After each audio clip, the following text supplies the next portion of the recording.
معزز سامعین گرامی قدر، آج یکم محرم ہے اور یکم محرم اسلام کی ایک بہت بڑی عبقری شخصیت حضرت عمر کی شہادت کا دن بھی ہے۔ وطن عزیز پاکستان میں جب بھی محرم آتا ہے تو آپ کے سامنے چند حساس نوعیت کے معاملات بھی آتے ہیں جس کے اوپر ہم ہمیشہ دست بستہ گزارشات بھی پیش کرتے ہیں۔ اسی محرم کے آنے سے قبل ایک نہایت افسوسناک واقعہ ضلع فیصل آباد گوجرا کے مقام پہ پیش آیا۔ ایک شخص نے اپنی دکان کا نام العمر آئرن سٹور رکھا تو پولیس کا ایک اہلکار جو تعصب سے بھرا ہوا تھا اس نے اس کے خلاف مقدمہ درج کیا کہ یہ العمر کا نام رکھنا گرد و نواح میں بسنے والے اہل تشیع کی دل آزاری ہے، اور اس کے اوپر 295 کا مقدمہ درج کر دیا۔ انا للہ و انا الیہ راجعون۔ یہ وطن عزیز اسلام کے نام پہ بنا۔ آج اس عظیم عبقری شخصیت کا یوم شہادت ہے، کیا اس کے نام پر دکان کا نام رکھنے سے اب مقدمے درج ہوں گے؟ جیسے ہی مجھے اطلاع ملی میں نے اپنے برادر مکرم ذیشان اصغر صاحب، ہمارے پہلے ایس پی صدر بھی رہے ہوئے ہیں، اس دور سے ان کے ساتھ تعلق ہے، آر پی او آج فیصل آباد ہے، ان کے گوش گزار اہل سنت کے تمام تحفظات کو رکھا اور انہوں نے اطمینان اور توجہ کے ساتھ اس بات کو سنا، اور انہوں نے میرے ساتھ وعدہ کیا کہ جس اہلکار نے یہ کام کیا اس کے خلاف سخت ایکشن لیا جائے گا۔ امید ہے کہ یہ وعدہ پورا ہوگا، سخت ایکشن لے لیا جائے گا۔ لیکن یہ ہمارے معاشرے میں صحابہ کے نام پہ اگر دکان کا نام رکھ دیا جائے تو مقدمے درج ہو جائیں، یہ حساسیت کی اور ظلم اور بربریت کی انتہا ہے۔ اور دوسری طرف انہی اصحاب کے بارے میں کوئی شخص یہ کہہ دے کہ معاذ اللہ یہ بے ایمان تھے، معاذ اللہ یہ ایسے تھے، اس کے اوپر مقدمہ درج کرانے کے لیے مجھے اور آپ کو احتجاج کرنا پڑے، تو پھر ہم انا للہ پڑھے بغیر اور انا للہ کے علاوہ کیا پڑھ سکتے؟ سیدنا عمر اتنی عظیم شخصیت ہے کہ اس شخصیت کو جو اعزازات حاصل ہوئے ہیں وہ شاید کسی اور کے نصیب میں نہیں آئے۔ پہلی بات، رسول اللہ نے کہا اے عمر، کوئی بندہ اس وقت تک مومن نہیں ہو سکتا جب تک میں محمد صلی اللہ علیہ وسلم اس کو اس کی جان مال باپ سے بڑھ کے نہ ہو جائے۔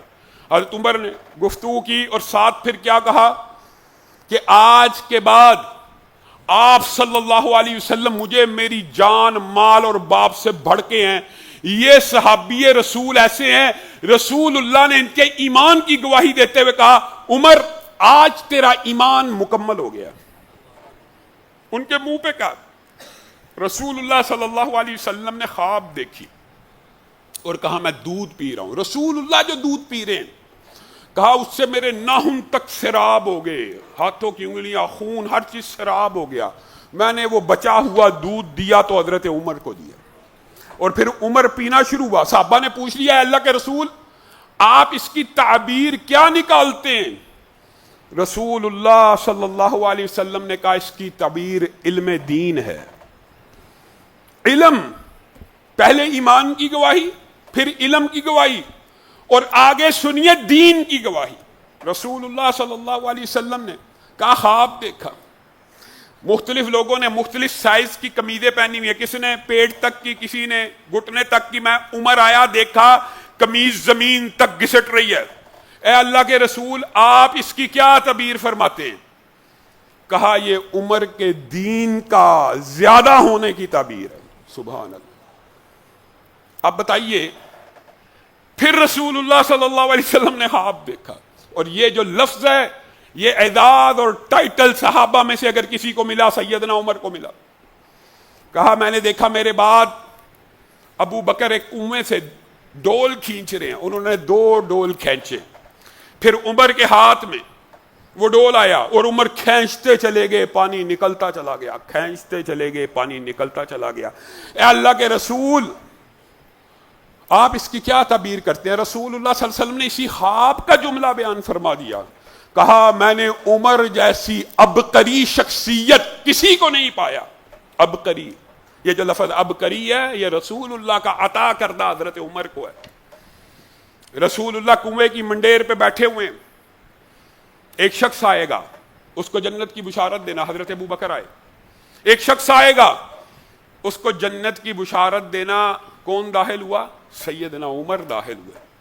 پہاڑ پہ کھڑے ہیں, ہلنا شروع ہو گیا, ٹھہر جا. سیدنا عمر کو جو ٹائٹل اور اعزازات رسول اللہ نے دیا, ایمان مکمل, علم مکمل, دین مکمل, عبقری, جنت کی بشارت. صرف جنت کی بشارت نہیں ہے, معراج کی رات جنت میں گئے تھے اور کس کا محل دیکھ کے آئے تھے؟ سیدنا عمر کا محل بھی دیکھ کے آئے. اور عمر کو آ کے کہنے لگے وہاں میں اندر سے بھی دیکھنا چاہتا تھا, بڑا خوبصورت تھا, بہت خوبصورت تھا, مجھے لگا میرا محل ہے, اتنا خوبصورت کہ اللہ نے میرے لیے بنایا. پتا چلا آپ کے امتی عمر کا محل ہے. وہاں پہ ایک عورت بھی تھی, تو مجھے تیری غیرت یاد آئی اور میں وہاں داخل نہ ہوا. عمر زاروں کتار رونا شروع ہو گئے, اے اللہ کے رسول, ہم آپ پہ غیرت کھائیں گے, جن سے غیرت کا سبق سیکھا, جن سے محرم رشتہ داروں کی حیا سیکھی, آپ پہ غیرت کھائیں گے. رسول اللہ صلی اللہ علیہ وسلم کا عمر کے ساتھ جو پیار ہے اور ابو بکر کے ساتھ جو پیار ہے, تف ہے ایسے متعصب اہلکاروں کے اوپر جو سیدنا عمر کے نام کے اوپر پرچے کاٹ دیں, نام رکھنے والوں کے اوپر. رسول اللہ اکیلے ہوتے تھے, اللہ کی قسم, سچے واقعات آپ کے سامنے رکھ رہا ہوں, اکیلے. اور کوئی موفوق الفطرت واقعہ بیان کرتے ہیں, اور دو واقعات آپ کو پتہ ہے موفوق الفطرت کے, جس کے اوپر ایمان لانا آسان نہ ہوتا. تو کیا کہتے, میں محمد صلی اللہ علیہ وسلم ایمان لے کے آیا اور ابو بکر ایمان لے کے آیا اور عمر ایمان لے کے آیا. موجود نہیں ہے ابو بکر عمر. رسول اللہ کے سامنے واقعہ پیش ہوا, بیل نے کلام کیا, بیل جو حل میں جوتا جاتا ہے, بیل نے کلام کیا. تو لوگوں نے کہا کیا بیل بھی کلام کرتا ہے؟ تو رسول اللہ نے کہا میں محمد ایمان لے کے آیا, ابو بکر ایمان لے کے آیا, عمر ایمان لے کے آیا. ایک دفعہ آپ کے سامنے واقعہ پیش ہوا, بھیڑیے نے کلام کیا. کیا بھیڑیا بھی کلام کرتا ہے؟ میں محمد ایمان لے کے آیا, ابو بکر ایمان لے کے آیا, عمر ایمان لے کے آیا. علی کہتے ہیں جس وقت حضرت عمر کا جنازہ ہے کہ میں نے ساری زندگی یہی الفاظ سنے ہیں رسول اللہ کی زبان سے, میں نکلا, ابو بکر نکلا, عمر نکلا, میں نکلا, ابو بکر نکلا, عمر نکلا. اور میرے بعد اگر کوئی نبی ہوتا تو عمر ہوتا.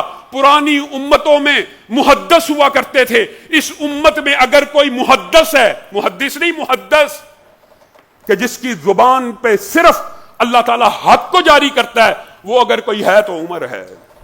اے عمر, آپ تو وہ ہیں, اللہ کی قسم, اگر آپ کسی رستے پہ چلیں اور سامنے سے ابلیس اعظم, ابلیس شیطانوں کا سردار, پوری دنیا میں برائیوں کو کی جڑ اور برائیوں کو انیشیٹ کرنے والا اور برائیوں کو ایجاد کرنے والا, اے عمر کسی رستے پہ آپ چل رہے ہوں اور سامنے سے وہ آ جائے, اس کو پتا لگ جائے عمر اس رستے سے گزر رہا ہے, اللہ کی قسم وہ رستہ چھوڑ دے گا. وہ عمر, اس عمر کے بارے میں بکواسات اور اس عمر کے بارے میں گزشتہ سالوں میں حیدرآباد کے اندر پتلوں کو جلانا, یہ محرم میں برداشت نہیں کیا جائے گا. کل اللہ کے فضل و رحمت سے اسلامی نظریاتی کونسل میں ایک اعلیٰ سطحی اجلاس ہوا, حکومت کا, مقتدر حلقوں کا. وہاں پہ میں بھی گیا اور میں نے بڑے آسان الفاظ میں اپنا مقدمہ سامنے رکھا کہ اگر آپ چاہتے ہیں محرم الحرام امن سے گزر جائے تو اس کا ضابطہ اخلاق یہ ہونا چاہیے, نہ اہل بیت کی توہین ہوگی, نہ صحابہ کی توہین ہوگی. اللہ کا شکر ہے میرے اس نقطے کو ضابطہ اخلاق کا حصہ بھی بنایا گیا, اور اس وقت جو موجود اہل تشیع علماء ہیں, میں یہ بات بھی کہہ دینا چاہتا ہوں, ہاں جب کوئی بات کوئی بندہ صحیح کہے تو کہہ دینی چاہیے. علامہ عارف واحدی صاحب نے میری گفتگو کے بعد اور شیعہ علماء نے برملا اس بات کو کہا کہ علامہ صاحب درست گفتگو کر رہے ہیں اور ہمارے مرجع کے تحت اور ہمارے رہبر اعظم کے فرمان کے مطابق کسی بھی صحابی کی توہین کرنے والا مجرم ہے, اس کو ضابطہ اخلاق کا حصہ بنا لیا جائے. الحمدللہ وطن کے اندر کل اسلامی نظریاتی کونسل سے 20 نکاتی جو ضابطہ اخلاق جاری ہوا, اس میں اہل بیت کی توہین کو بھی ممنوع قرار دیا گیا اور کسی صحابی کی توہین کو بھی ممنوع قرار دیا گیا. اور اسی پر بصری اس بات کے اوپر اتفاق کر لیا گیا کہ اگر ہوگی تو حکومت سخت ایکشن لے گی اور ان کے خلاف سخت کاروائی کی جائے گی. الحمدللہ رب العالمین. ہمارا یہی مقدمہ ہے. ہم جھگڑا چاہتے ہیں؟ میں یہاں پہ اس منبر کے اوپر علامہ عارف واحدی صاحب کی تحسین کر رہا ہوں. کیا ہم جھگڑا چاہتے ہیں؟ محمد حسین اکبر صاحب بھی موجود تھے, افتخار نقوی صاحب، سب نے وہاں پہ الحمدللہ اس نقطے کو مان لیا۔ اگر آپ کے اب بڑوں نے مان لیا اور آپ کے رہبر اعظم کا یہ فتویٰ ہے کہ مقدسات اہل سنت کی توہین نہیں ہونی چاہیے، یہ ہیٹ سپیچ ہے، یہ فریڈم آف سپیچ نہیں ہے، تو پھر آپ نے محرم کو امن و امان کے تحت گزارنا ہے اور کسی صحابی کی توہین نہیں کرنی اہل سنت کی طرف سے۔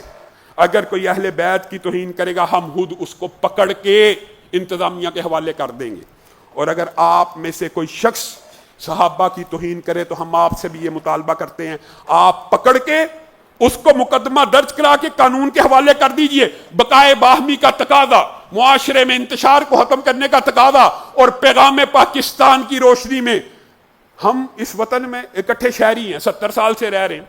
اللہ کے بندو، ہم عیسائیوں کے ساتھ رہتے ہیں، 75 برس گزر گئے، ان کی شادی بیاہ، ہر مسلمان کے گھر میں کسی عیسائی کا آنا جانا، کبھی آپ نے کوئی تعصب دیکھا؟ ان کی شادی بیاہ میں شرکت کرتے ہیں، ان کی غمی خوشی میں شرکت کرتے ہیں۔ تو ہم کسی اور کے ساتھ بقائے باہمی کے ساتھ کیوں نہیں رہ سکتے؟ رہیں گے اور رہنا چاہتے ہیں، لیکن اس وقت تک جب تک وہ کسی صحابی کی توہین نہیں کرے گا بالکل ہمارے ساتھ رہ سکتے ہیں، ہم اکٹھے رہ سکتے ہیں، اور ہم اکٹھے رہیں گے، اور ہم 75 سال سے اکٹھے رہ رہے ہیں۔